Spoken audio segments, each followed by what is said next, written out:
In the moment when I truly understand my enemy, understand him well enough to defeat him, then, in that very moment, I also love him. I think it is impossible to really understand somebody, what they want, what they believe, and not love them the way they love themselves. And then, in that very moment when I love them, I destroy them. Orson Scott Card, Ender's Game.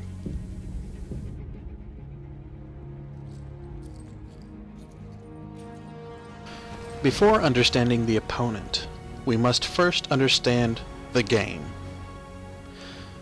While Halo may consist of several game types, I take pleasure in victimizing the realm of team snipers. Now, I'm not going to pretend to be something I'm not, because I'm a horrible sniper. But I'm a very dangerous ninja. And if you'd like to reach this status, please follow along. In order to understand our enemy, we must first understand his goal, which of course is to kill you. But how does one player kill another in Team Snipers? What weapons are involved?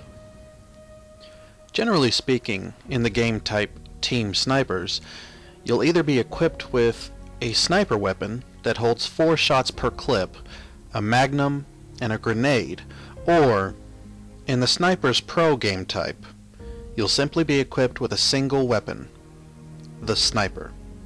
Again, only 4 shots per clip. Depending on the game type, grenades and the magnum may or may not be accessible.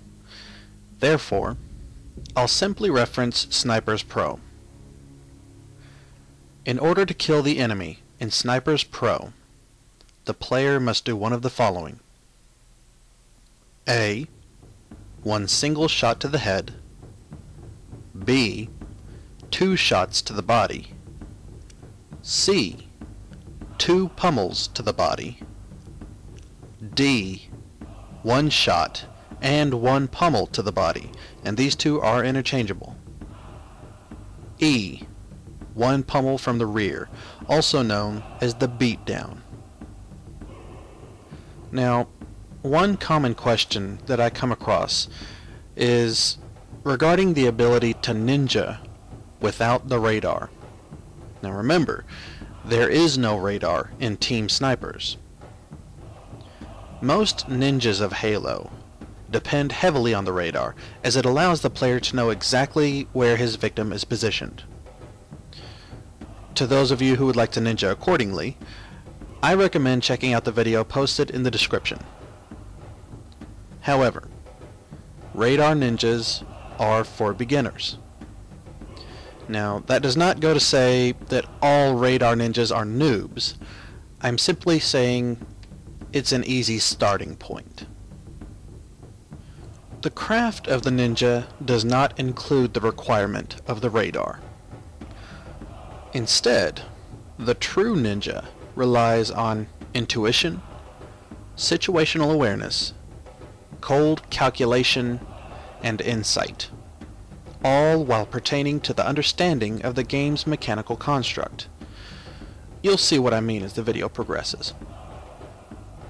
First, you as the player need to know what you're getting yourself into when it comes to becoming a true ninja in the game of sniping.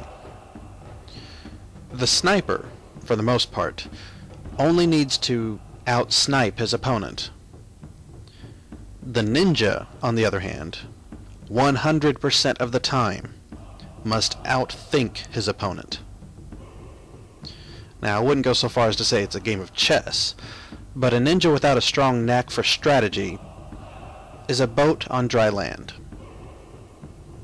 Now, before I get into ninja detail, the most important lesson that you need to get familiar with is this. Things will go wrong. It's not always going to go according to plan, and you need to be okay with that. When things do go wrong, laugh it off, reset, and move on to your next victim. Ninja Theory. When working as a ninja, you must first understand the theory of ninja behavior. The ninja player will always begin as the target. The ninja game is one of risk from the very start, but ultimately, this is all an illusion. Of course, the victim won't know this until it's too late. The victim must believe that he has the upper hand, all up to the point that he either gets a knife in his chest or hears his own neck break. A proper ninja is performed by starting in front of the opponent facing the opposite direction, jumping over top of the opponent, and performing an assassination from behind. It is important to crouch in mid-jump to ensure that you clear the top of the opponent, otherwise you may get assassinated yourself. As this is a fairly basic concept, we will begin on how to perform the base ninja and when the player is cleared to do so. First, evaluate the situation. Many ninjas will become intuitive, instinctive, but situational awareness is key. Therefore, it is imperative that you get to know the map. If you don't know where you are, chances are the opponent does. Second, don't let your opponent know where you are, unless that's your intention. Remember, there is no radar, so all players must rely on audio and vision. Know what actions result with giving away your position. Even something as simple as sprinting will result with heavy breathing, which will give away your position to a nearby opponent. Sprint when necessary for killing or for safety, not for time management. Remember, the ninja is calm. The ninja is collected. The ninja is quiet. Ninja techniques. The execution of ignorance is performed by simply convincing the opponent that he can safely follow you for a successful assassination of his own. Now in many, I'll say most cases, you will know when he is behind you. However, there are times that you must respond to a surprise ninja situation. To bait the opponent effectively, consider the options. While knowing the location of the opponent, simply walk by as if you didn't even notice him. An opponent that thinks he was completely unnoticed feels safe enough to advance. When the opponent is this confident, you are most dangerous. A quick jump to the 6 will put you in prime position for a successful ninja's assassination. While knowing the location of the approaching opponent, pretend to be shooting at his teammate, whether you see his teammate or not. The sound of your gunfire will convince the approaching opponent that you are distracted and completely unaware of his advancement. If you can time his approach with relation to the distance traveled, you can predict his position effectively for a successful ninja's assassination. If you do not know the location of the approaching opponent, but you hear footsteps or heavy breathing behind you, this is important. This is when you need to be fast. Assess the map for your teammates' gamer tags. If you see all 3 of your teammates' tags in front of you, the approaching player you hear behind you is the enemy. A quick jump to the 6 puts you in prime position yet again for a successful ninja's assassination. When beginning a game, or should I say just before you begin a game, make sure that all of your teammates are muted and that all of your opponents are not. People like to talk to their teammates, especially in snipers, because they are constantly informing each other of the opponent's position. Now, outside of using a teammate for bait, The ninja has little use for his own teammate, so there's no need to hear them.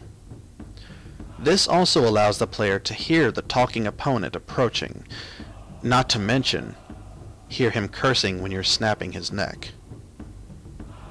Finally, pretend to be idle, not at your controller.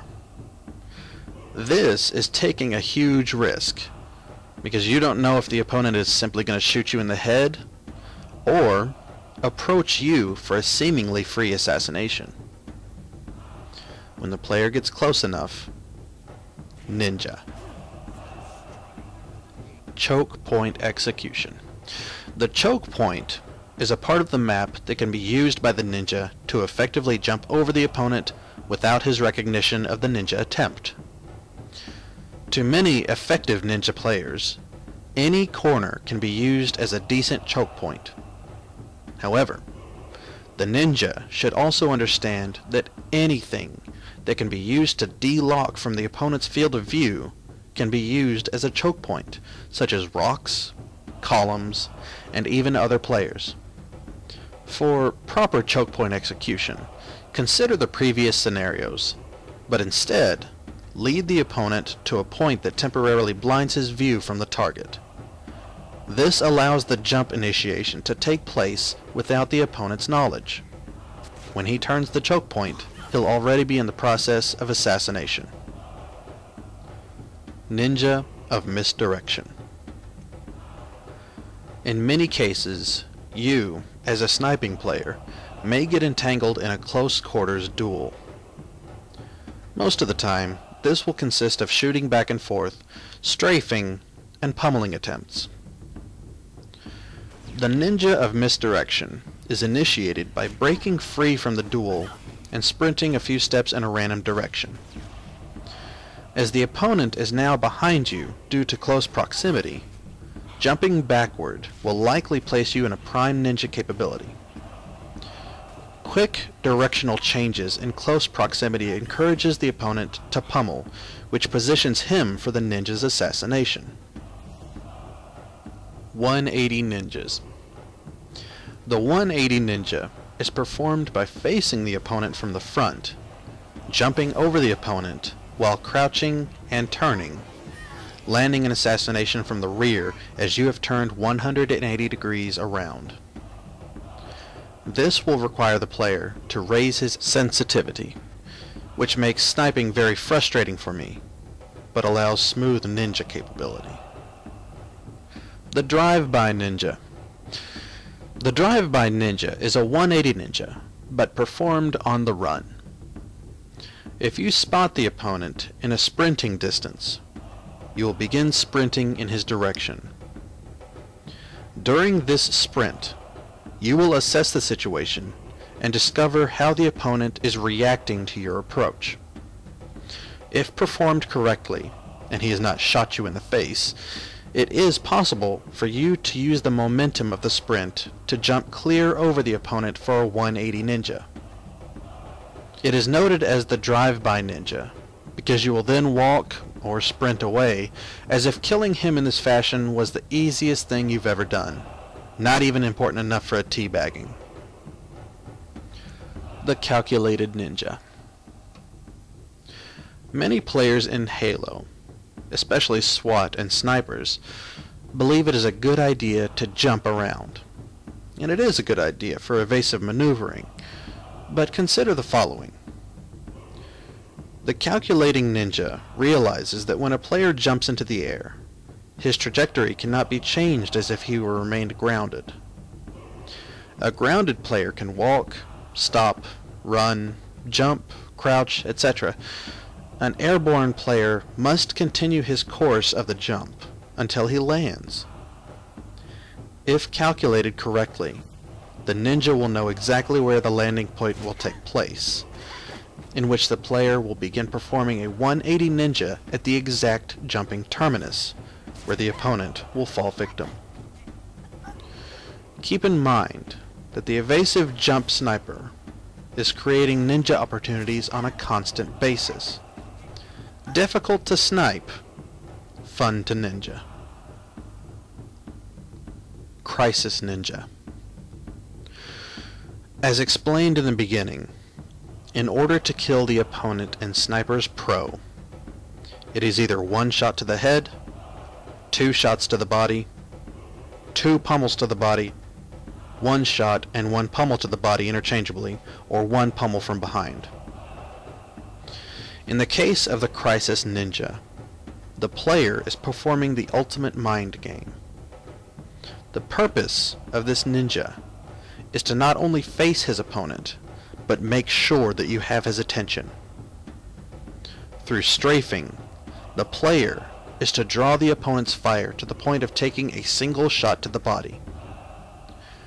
Now, we must consider the opponent's options. At this point, he will either reload and try to shoot you again for the kill, or he will try to rush in and pummel you for the finishing blow. This is the part where the ninja must be very responsive. If the opponent attempts to rush in, the player must recognize it immediately and be prepared to perform a 180 ninja, taking advantage of the opponent's attack of desperation. Now, there are ninjas out there that take this art to a completely new level, exhibiting 360-degree ninjas or higher, evasion ninjas, jetpack ninjas, and so on. I understand the ninja game very well, at least when regarding team snipers, but I still recognize that there's a lot more to it in other aspects of the game. If you like what you've seen in my ninja videos and wish to gain experience as I have, I hope this video has helped improve your understanding of the ninja game. As for the rest of you, best of luck. You never know what'll be waiting around that next corner.